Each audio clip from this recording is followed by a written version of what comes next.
Il existe une seule façon de se faire virer d'un bookmaker. Ce n'est pas tricher, ce n'est pas frauder, c'est gagner. Ce chiffre vient du régulateur britannique des jeux d'argent sur ses données de 2024. Parmi tous les comptes que les bookmakers ont restreints cette année-là, presque 1 sur 2 était un compte en bénéfice. Dans l'ensemble des comptes actifs, ils ne sont qu'1 sur 4. Autrement dit, être rentable multiplie par 2 tes chances de te faire restreindre. Ce n'est pas une théorie de parieur aigri, c'est une statistique publiée par l'autorité de régulation.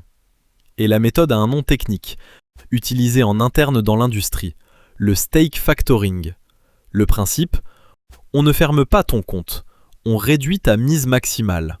Et selon le régulateur britannique, dans plus de la moitié des cas, la mise autorisée tombe sous 9% de la normale. Concrètement, tu misais 100 €, tu ne peux plus en miser que 9. Ton compte fonctionne toujours, tu peux toujours parier, mais tu ne peux plus rien gagner qui compte. Et ce n'est pas un problème étranger. En France, les données de médiation montrent que les paris sportifs concentrent l'essentiel des litiges du secteur.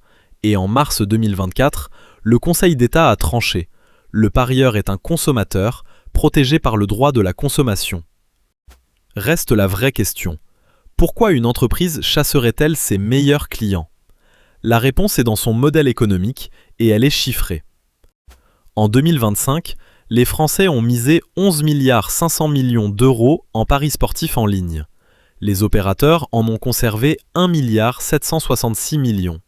Ce sont les chiffres officiels de l'Autorité nationale des jeux. Fait le rapport. Sur 100 € misés, un peu plus de 15 restent chez l'opérateur. Ce n'est pas de la malchance, ce n'est pas ta série noire. C'est la marge, intégrée dans chaque cote que tu joues. Et cette marge n'est pas la même partout. Aux États-Unis, où les données par type de pari sont publiques, le pari simple rapporte environ 6% à l'opérateur.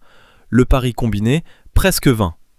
Résultat, aux États-Unis, les combinés représentent environ 1/3 des sommes misées, mais près des 2/3 des revenus des opérateurs. Maintenant, tu comprends pourquoi l'application te propose un combiné à chaque ouverture.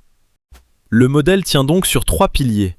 Une marge dans chaque cote, un produit à forte marge poussé en permanence, et le retrait discret des rares joueurs qui arrivent quand même à passer à travers. Et c'est là que se trouve le vrai problème, celui dont personne ne parle. Dans ce modèle, ta compétence n'est pas récompensée. Elle est identifiée, puis neutralisée. Cherche un autre métier qui fonctionne comme ça. Un métier où devenir bon est exactement ce qui te fait sortir. Il n'y en a pas. C'est une anomalie, et on l'a accepté comme une règle du jeu. Sauf qu'il existe un autre modèle. Un modèle où ta rentabilité n'est pas un coût pour l'entreprise, mais son produit. On appelle ça une prop firme. Le modèle vient du trading, il est arrivé sur les paris sportifs, et il inverse complètement l'équation. Elle te fait passer un test. Si tu le réussis, elle te confie son argent, entre 5 000 et 100 000 €, et tu gardes 80 à 90% de ce que tu gagnes avec. Et regarde ce que ça change dans les incitations. Elle ne gagne que si tu gagnes. Ta série de profits et son chiffre d'affaires. Plus tu es rentable, plus elle a intérêt à t'augmenter le capital, pas à te couper la mise. D'un côté, un modèle qui doit te repérer et te freiner pour survivre, de l'autre, un modèle qui doit te faire progresser pour gagner de l'argent. Ce n'est pas une question de moralité, c'est une question d'intérêt aligné ou pas. Maintenant, la partie que je ne vais pas te cacher, parce que sinon je serais exactement comme ceux que je viens de décrire. La majorité des gens échouent au test d'entrée. Les règles sont contraignantes. Un objectif de profit, une limite de perte, un délai. Et le test est payant, entre 99 € et 1749 € selon la taille du compte visé. Mais il y a une différence de nature avec ce qu'on a vu avant. Ton risque maximum, c'est le prix du test. Pas ta bankroll, pas tes économies. Et surtout, si tu deviens excellent, personne n'a intérêt à te couper. J'ai mis en description le comparatif complet des sociétés qui font ça en France. Les règles de chacune, les prix réels et les retraits que j'ai testés moi-même. Et si tu t'es déjà fait limiter un compte parce que tu gagnais, raconte-le en commentaire. Je veux savoir combien vous êtes.